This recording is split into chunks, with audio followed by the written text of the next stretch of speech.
bourgeois gentilhomme est une pièce d'une comédie-ballet de Molière, écrite en 1670, apogée de la royauté française avec Louis XIV, le roi Soleil. Pièce met en jeu un bourgeois, M. Jourdain, qui rêve de devenir un gentilhomme, un noble. Il est crédule, naïf, vaniteux et très riche. Devenir noble, surtout à l'époque, n'est pas une mince affaire, nécessitant de nombreuses relations et moult d'argent. M. Jourdain embauche donc de nombreux maîtres qui ne sont pour la plupart que des charlatans qui vont tenter de l'escroquer. Et, parmi eux, le maître de philosophie qui ne fait que lui apprendre à... Mais voyez par vous-même.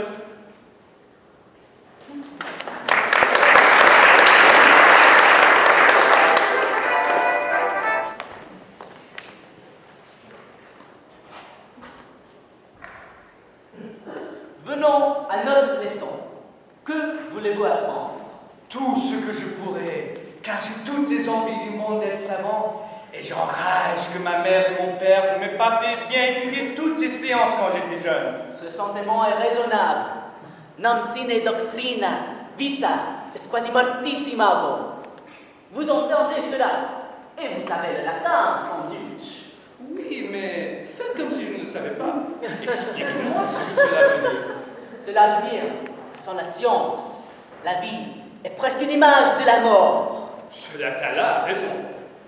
N'avez-vous quelques principes, quelques commencements des sciences? Oui, je sais lire et écrire.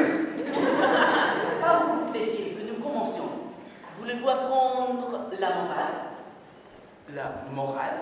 Oui. Qu'est-ce qu'elle dit, cette morale? Elle traite de la félicité. Enseigne aux hommes à modérer leur passion. Non, laissons cela. Je suis milieu comme tous les diables, il n'y a morale qui tienne. Je me veux mettre en colère de tout mon sou quand il me prend en vie. Est-ce la physique que vous voulez apprendre? Qu'est-ce qu'elle chante, cette physique?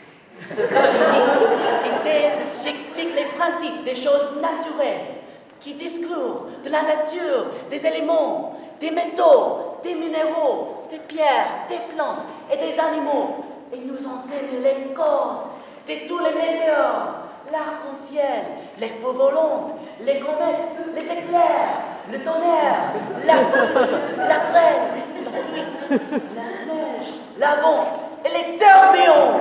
Il y a trop de tamarre là-dedans, trop de bruit à finir. Que voulez-vous donc que je dois apprendre? Apprenez-moi l'orthographe. Et après, vous m'apprendrez l'almanach pour savoir quand il y a de la lune et quand il y en a moins. Soit, pour bien suivre votre pensée et traiter cette matière en philosophe, il faut commencer par une exacte connaissance de la nature des lettres et de la différente manière de les prononcer toutes.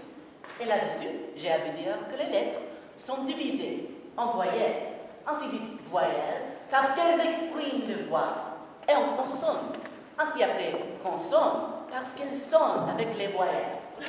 Il y a 5 voyelles en voix. A, E, I, O, U. J'entends tout cela.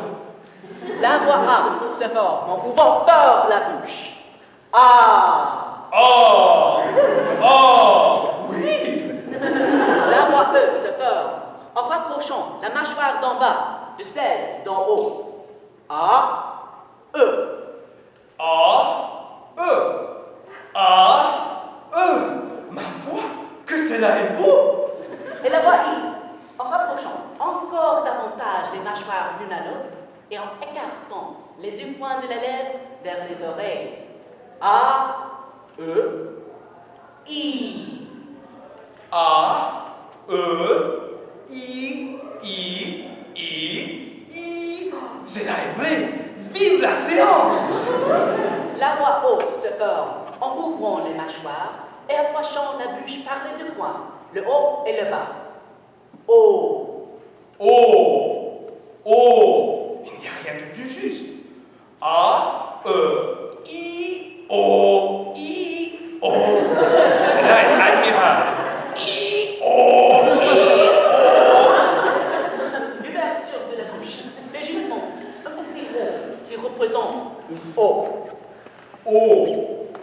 Oh, vous avez raison. Oh, la belle chose que de savoir quelque chose. La voix U se parle en rapprochant les dents, sans les joindre entièrement, et allongeant les deux lèvres en dehors, les approchant aussi l'une à l'autre, mais sans les rejoindre tout à fait. U. U. Il n'y a rien de plus véritable. Oh, que n'ai-je étudié plus tôt pour savoir toutes ces belles choses.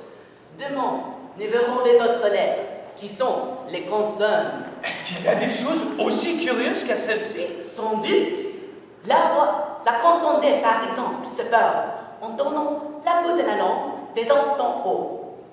Da.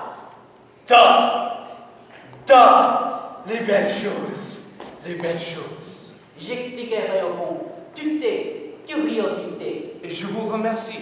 Au reste, il faut que je vous fasse une confidence. Je suis amoureux d'une personne de grande qualité. Et je souhaiterais que vous m'aidassiez à lui écrire quelque chose dans un petit billet que je veux laisser tomber à ses pieds. Fort bien. Cela sera galant, oui? Sans doute. Est-ce les vers que vous lui voulez écrire? Non, je ne veux point de vers. Vous n'avez que de la prose. Non, je ne veux ni prose, ni vers. Bien que ce soit l'une de l'autre. Pourquoi? Par raison, monsieur, qu'il n'y a pas s'exprimer que la prose ou les vers. Il n'y a que de la prose ou des vers? Non, monsieur. Tout ce qui n'est point vers est prose. Et tout ce qui n'est point prose est vers. Et comme on parle là, qu'est-ce que c'est donc que cela? De la prose. Comment? Et quand je dis « Nicole, apporte-moi mes pantoufles et mon bonnet de nuit », c'est de la prose? Oui, monsieur. Par ma foi, il y a plus de 40 ans que je dis de la prose sans que j'en sache rien. Et je suis le plus obligé du monde de m'avoir appris tout cela. Je voudrais donc lui écrire dans la lettre « Belle marquise, vos beaux yeux me font mourir d'amour », mais que cela fût tourné d'une manière galante, que cela fût tourné gentiment. Maître, que les feux de ses yeux réduisent votre cœur en cendres, que vous souffrez nuit Non, et je jour. ne veux point tout cela. Je ne veux que ce que je vous ai dit. Belle marquise, vos beaux yeux me font mourir d'amour. Il faut bien étendre un peu la chose. Non, vous dites, je ne veux que ces seules paroles-là, mais que ce fût tourné à la mode, bien arrangé comme il faut. Je vous prie de me dire les diverses manières dont on peut les mettre. On peut le dire, premièrement, comme vous avez dit. Belle marquise, vos beaux yeux me font mourir d'amour. Ou bien, d'amour mourir me font, belle marquise, vos beaux yeux. Ou bien, vos beaux yeux d'amour, belle marquise, mourir me font. Ou bien, mourir vos beaux yeux, belle marquise, d'amour me font. Ou bien, me font vos beaux yeux mourir, belle marquise d'amour. Mais de toutes ces diverses manières, laquelle est la meilleure? Celle que vous avez vue. Belle marquise, vos beaux yeux me font mourir d'amour. Cependant, je n'ai point étudié et j'ai fait cela du premier coup. Je vous remercie du bout de mon cœur et je vous prie de venir demain de bonne heure. Je n'y mentirai pas.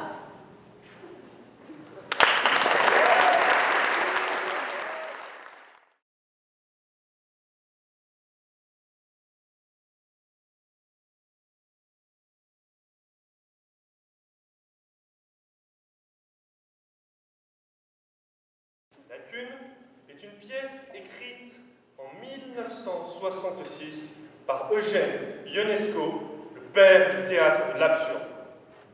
La pièce nous montre un académicien, l'Académie française, un grand homme, un homme de lettres et un intellectuel renommé qui vient pourtant d'avoir une mauvaise surprise à propos de son baccalauréat. Alors, il convient d'expliciter un peu ce que sont l'Académie et le bac, n'est-ce pas? L'Académie française, fondée en 1634 par Richelieu, avait à l'origine pour mission de développer, d'enrichir la langue française. Mais, de nos jours, être nommé académicien est la plus grande récompense française soit possible d'obtenir. On y trouve des poètes et écrivains, mais aussi des scientifiques, des philosophes, et même des politiques et militaires. Bac, quant à lui, est un diplôme détenu par les 3/4 des Français qui s'obtient à la fin du lycée. C'est la base qui sert aux études supérieures. C'est notre examen SAT. Notez aussi, pour la défense de notre cher académicien, que le bac était plus difficile à obtenir en 1966. Mais, comme vous allez le voir, il n'a pas besoin de cette information pour se défendre.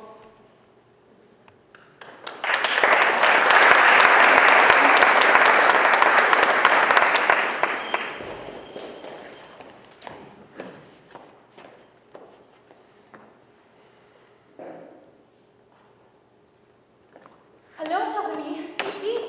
Je ne sais pas comment vous annoncer cela. J'ai compris. Je connaissais la nouvelle depuis hier soir.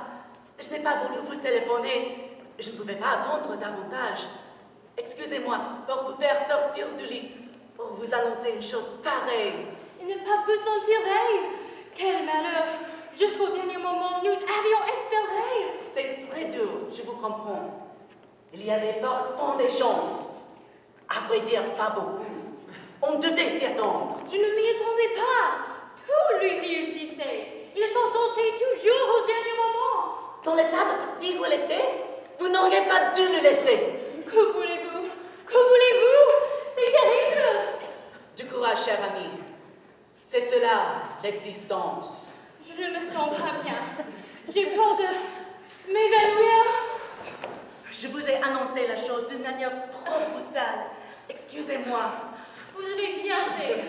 Vous le deviez. De toute façon, il fallait que je sache. J'aurais dû vous le dire avec plus de ménagement. Cela n'aurait pas changé la chose. Vous vous sentez mieux? Je dois être forte. Je pense à lui, le malheureux. Je ne voudrais pas que l'on parle dans les journaux. Peut-on compter sur la discussion des journalistes?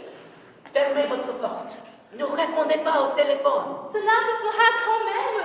Vous pouvez partir dans la campagne. Dans quelques mois, quand vous serez rétabli, vous reviendrez, vous pourrez continuer votre vie. Cela s'oublie. Cela ne s'oublie pas si vite. Ils n'attendaient que cela. Quelques amis en soupirant, mais les autres. Tiens, vous êtes réveillé. Vous êtes venu bientôt. Que se passe-t-il? Vous avez les résultats? Quelle honte! Ne l'accablez pas, cher ami. Vous êtes recalé. Vous en êtes bien sûr. Vous n'auriez pas dû vous présenter au baccalauréat. Récalé au bac. Les canailles, ils ont osé me faire ça. Ils ont affiché les résultats très tard dans la soirée. Mais s'il faisait sombre, on les a peut-être pas vus. Comment avez-vous pu les voir? Il y avait des projecteurs. Oh, ils font tout pour me compromettre. Je suis repassé cela matin. Les listes étaient toujours là. Mais vous auriez dû soudoyer les concierges pour les arrache. C'est ce que j'ai fait. Hélas, la police était là. Votre nom est en tête de tous les candidats qui ont échoué. Il n'y en a que. On se bouscule pour voir. Qui? Les parents d'élèves? Pas seulement eux. Il doit y avoir tous vos rivaux, vos collègues, tous ceux que vous avez attaqués dans la presse pour leur ignorance, vos anciens élèves, vos étudiants, tous les allocatifs qui ont été refusés à cause de vous, quand vous avez présidé le jury. C'est le déshonneur. Mais je ne me laisserai pas faire. C'est peut-être une erreur. J'ai vu les examinateurs. Je leur ai parlé. Ils m'ont donné vos notes. 0 en maths. Je ne suis pas un scientifique. 0 en grec. 0 en latin. Vous, humaniste, porte-parole de l'humanisme, auteur de défense et illustration de l'humanisme. Pardon, c'est l'humanisme moderne qui est question dans ce livre. Mais madame, en français, en composition française. On vous a mis 900. 900 points. Mais c'est parfait. Ça rattrape les autres matières. Hélas, non. C'est noté sur 10 000. Il faut 1000 points pour avoir la moyenne. Ils ont changé le règlement. Ils ne l'ont point changé exprès pour vous. Vous vous imaginez toujours que l'on vous persécute. Si, ils ont changé. Ils sont revenus au règlement ancien, de temps de Napoléon. C'est démodé. D'abord, quand est-ce qu'ils ont modifié ce règlement? Ce n'est pas légal. Je suis président de la commission du baccalauréat du ministère de l'Éducation nationale. Ils ne m'ont pas consulté, ils ne peuvent pas le changer sans mon accord. Je vais les attaquer en Conseil d'État. Vous ne savez plus ce que vous faites, chérie. Vous êtes gâteux. Vous avez vous-même donné votre démission avant de vous présenter au bachot, pour qu'il n'y ait pas de doute sur l'objectivité de l'examinateur. Et je reviendrai sur ma démission. C'est important ce que vous dites. Vous savez bien que ce n'est pas possible. Cela ne me tombe plus que vous dites échouer. Lorsqu'on a une mentalité enfantine, on ne se présente pas à un examen de maturité, comme le bac. Oh, dire que je me suis présenté à cet examen avec 200 candidats qui auraient pu être mes enfants. N'exagérez pas. Vous ne pouvez pas être le père de son élève. Ce n'est pas cela qui peut me consoler. Tu n'aurais pas dû te présenter. Je te l'avais bien dit. Il ne fallait pas. Tu peux avoir toutes les consécrations. Tu n'es jamais satisfait. Qu'avais-tu besoin de ce diplôme? Tu as ton doctorat, ta licence, ton brevet élémentaire, ton certificat des études primaires. Tu as même la première partie du bachot. Il y avait un trou. Personne ne te doutait. Mais moi je le savais. Et les autres auraient pu le savoir. En allant au secrétariat de la faculté, j'ai demandé qu'on me donne un duplicata de mon diplôme. Ils m'ont dit, certainement, monsieur l'académicien. D'accord, monsieur le président. D'accord, monsieur le doyen. Et puis ils l'ont cherché. Le secrétaire général est revenu d'un air gêné. Il m'a dit, il y a quelque chose de bizarre. Une chose bizarre. Vous avez bien passé votre licence, mais elle n'est plus valable. Je lui ai demandé pourquoi. Il m'a dit, il y a un trou derrière votre licence. Je ne sais comment cela a pu se faire. Vous êtes bien inscrit à la faculté des lettres sans avoir votre deuxième partie du bac. Et alors? La licence n'est plus valable? Non, enfin, pas tout à fait. Ils l'ont mise en suspens. On vous donnera le duplicata que vous demandez si vous vous présentez au baccalauréat. Naturellement, vous serez reçu. J'ai donc bien été obligé de me présenter. Tu n'étais pas obligé de tout. Pourquoi tu me l'as farfelé dans les archives? Dans ta situation, tu n'avais pas besoin de ce diplôme. Personne ne te demandait rien. À vrai dire, lorsque le secrétaire m'a dit que je n'avais plus mon bachot, je lui ai dit que ce n'était pas possible. Je ne me souvenais plus très bien. M'y étais-je présenté au baccalauréat? Ne m'y étais-je pas? Et puis que je me suis souvenu qu'en effet, je ne m'y étais pas présenté. Je me rappelle que j'avais un rhume ce jour-là. Tu avais pris une cuite, comme cela t'arrive. Votre mari, cher ami, voulait boucher en trou. Il est consciencieux. Vous ne les connaissez pas. Il veut la gloire. Il veut les honneurs. Il n'en a jamais assez. Il voulait accrocher de ce diplôme sur les murs parmi les dizaines d'autres. Qu'est-ce que ça peut faire un diplôme de plus ou de moins? Personne ne les remarque. Lui seul vient les contempler la nuit. Je les surpris souvent. Il se lève, vient dans ce salon et les regarde et les compte. Que puis-je faire d'autre pendant mes insomnies? Les sujets de bachot sont généralement connus d'avance. Vous étiez admirablement bien placé pour les connaître. Vous auriez pu envoyer une déléguée pour passer l'examen à votre place. Ou, si vous vouliez vous présenter vous-même, vous auriez pu envoyer les bons, acheter le sujet au marché noir où ils se vendent. Je ne comprends pas comment j'ai pu être récalé en français. J'ai tout de même rempli 3 feuilles. Je ne méritais pas une mauvaise note. Vous souvenez-vous du sujet? Essayez même de croire il a parlé. Mais si! Le sujet était l'influence des peintres de la Renaissance sur les romanciers français de la Troisième République. J'ai une photocopie de votre copie. Voici ce que vous avez écrit. Le procès de Benjamin. Après que Benjamin fut jugé et acquitté, les assesseurs se révoltèrent contre le président et lui condamnèrent à une forte amende de 900 francs. Benjamin fit appel. Je ne comprends pas la suite. J'ai toujours très mal écrit. J'aurais dû emporter ma machine à écrire. Ce n'est pas cette mauvaise écriture et toutes ces ratures et toutes ces pâtés qui auraient pu arranger les choses. Benjamin fit appel, encadré par des policiers en uniforme de zouave. Uniforme de zouave. Il fait sombre. Je ne vois pas la nuit. Je n'ai pas mes lunettes. Ça n'a rien à voir avec le sujet. Votre femme a raison, mon cher. Ce que vous avez traité n'a rien à voir avec le sujet. Mais si, indirectement. Pas même indirectement. J'ai peut-être traité le deuxième sujet. Il n'y a qu'un seul sujet. Même s'il n'y a qu'un seul sujet, j'en ai bien traité un autre convenablement. Je suis allé jusqu'au bout de l'histoire et à la fin, il y avait la conclusion. Je ne distingue pas le reste. Pouvez-vous lire? C'est illisible. Je n'ai pas les lunettes non plus. C'est illisible. Et pourtant, moi, j'ai de bons yeux. Tu as fait semblant d'écrire quelque chose. Du gribouillage. Mais si, il y a la conclusion. Tu vois, c'est marqué en gros caractères.